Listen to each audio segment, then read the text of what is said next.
اعوذ باللہ من الشیطان الرجیم بسم اللہ الرحمن الرحیم السلام علیکم ورحمۃ اللہ وبرکاتہ ونعمتہ ومغفراتہ وجنت الحلالہ ودوزخ الحرامہ۔ ٹرو اسلامک انفو کی طرف سے میں آپ سب لوگوں کو خوش آمدید کہتا ہوں۔ عزیز دوستو، بہت سارے لوگوں کو یہ میسیج ریکویسٹ آتی ہیں کہ ہم پہ جادو موجود ہے، ہم نے فلاں بندے سے چیک بھی کروایا تھا، ہم پہ جادو موجود ہے، یا ہم پہ جنات کے یا عصیب کے اثرات موجود ہیں، تو کیا آپ ہمارا استخارہ کر کے ہمیں بتا سکتے ہیں کہ میرے فلاں رشتہ دار پہ، میرے گھر پہ یا میرے پہ جادو یا جنات کا اثر ہے یا نہیں ہے؟ تو عزیز دوستو، آج کی خصوصی ویڈیو اسی ٹاپک پہ بنائی گئی ہے، یعنی کہ آپ گھر میں خود استخارہ کیسے کر سکتے ہیں، اور لوگ اس سے اتنا کیوں ڈرتے، اتنا کیوں گھبراتے ہیں۔ میں استخارہ خود نہیں کروں گی، نہیں کروں گا، ایسا نہ ہو کہ مجھے کچھ سمجھ ہی نہ آئے کہ استخارہ ٹھیک ہوا یا نہیں ہوا۔ میں تو 5 وقت کی نماز نہیں پڑھتی، نہیں پڑھتا، تو میرا تو استخارہ ٹھیک آ ہی نہیں سکتا۔ تو عزیز دوستو، ہم لوگ آپ کو اس ویڈیو میں استخارے کا سب سے آسان اور سب سے اچھا طریقہ بتائیں گے۔ یہ آپ عمل خود کریں، کیونکہ جس نیت کے ساتھ، جس تکلیف کے ساتھ آپ اپنا عمل خود کریں گے، کوئی اور اس تکلیف، اس نیت کے ساتھ وہ عمل نہیں کر سکتا۔ حضرت جابر رضی اللہ تعالی عنہ سے مروی ہے کہ رسول اللہ صلی اللہ علیہ وآلہ وسلم ہمیں تمام کاموں میں استخارہ کرنے کی تعلیم ایسے دیتے تھے جیسے کسی قرآن کی سورت تعلیم دیتے۔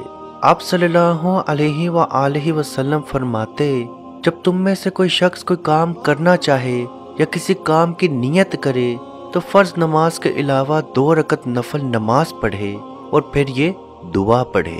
یعنی کہ آسان الفاظ میں اگر ہم بتائیں تو آپ نے 2 رکعت نفل نماز پڑھنی ہے، یعنی کہ میں نیت کرتا ہوں، میں نیت کرتی ہوں 2 رکعت نفل نماز کی، واسطے اللہ پاک کے، منہ میرا طرف قبلہ شریف، اللہ اکبر۔ 2 نفل آپ پڑھ لیں، اسی جائے نماز پر بیٹھ کے آپ نے یہ دعا پڑھنی ہے۔ اے اللہ، بے شک میں تجھ سے تیرے علم کے ساتھ بھلائی طلب کرتا ہوں، اور تجھ سے تیری قدرت کے ساتھ طاقت طلب کرتا ہوں، اور میں تجھ سے تیرے فضل عظیم کا سوال کرتا ہوں، کیونکہ تو قدرت رکھتا ہے اور میں قدرت نہیں رکھتا، تو جانتا ہے اور میں نہیں جانتا، اور بے شک تو غیبوں کو خوب جانتا ہے۔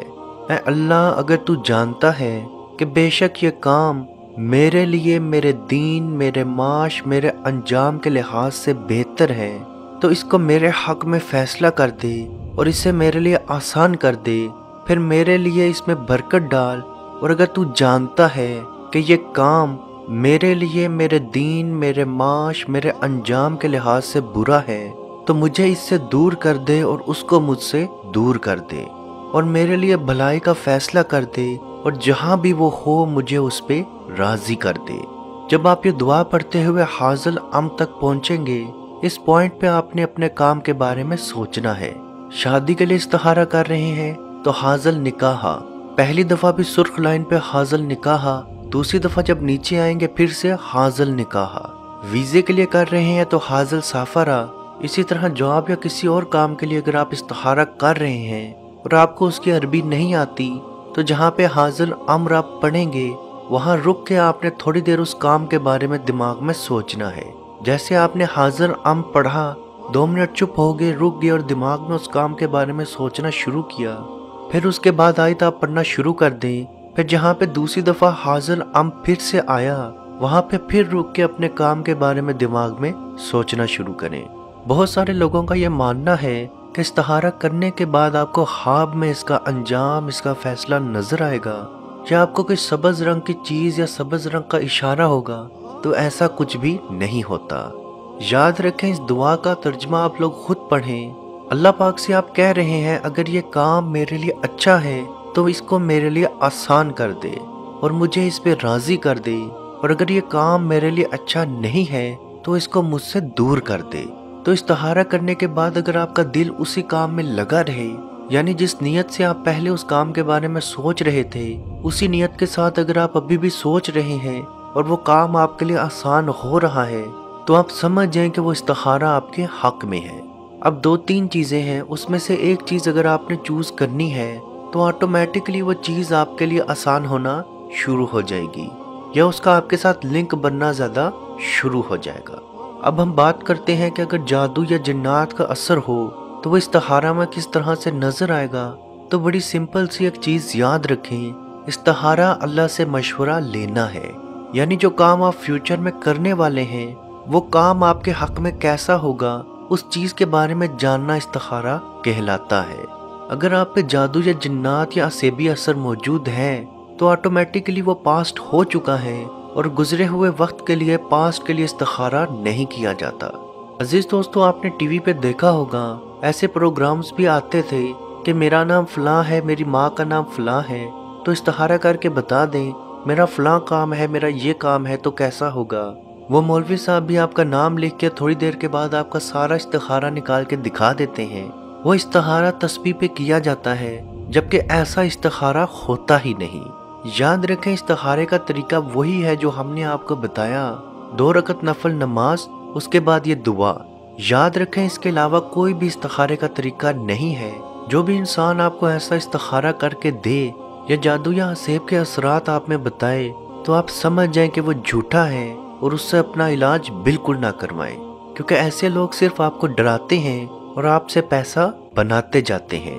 اللہ پاک سے دعا ہے کہ ہم سب کو اپنے حفظ و ایمان میں رکھے، ہم سب کو صحت و تندرستی عطا فرمائے، بیماری و پریشانیوں سے دور رکھے، اور کشمیر کے بھائیوں پہ خصوصی رحم عطا فرمائے اور ان کو آزادی کی نعمت عطا فرمائے۔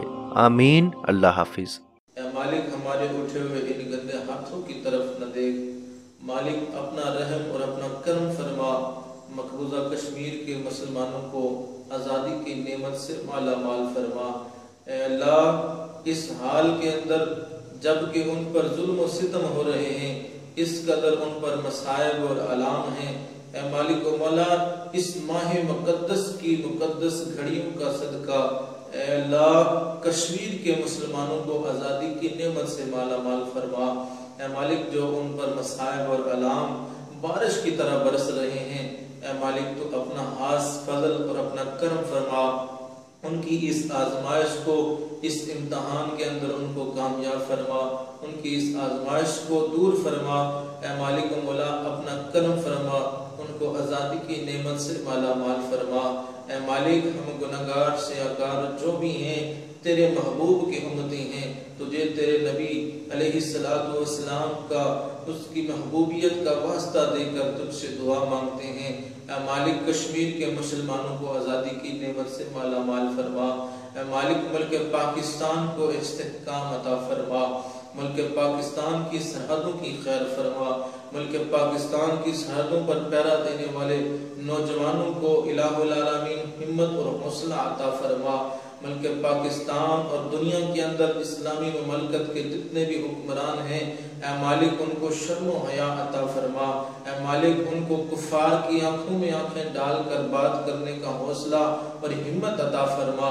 اے مالک و مولا، اسلامی ملکوں کو اکٹھے ہو کر اے مالک و مولا کشمیر کی سلامتی کے لیے، حق حدرادیت کے لیے آواز اٹھانے کی توفیق عطا فرما۔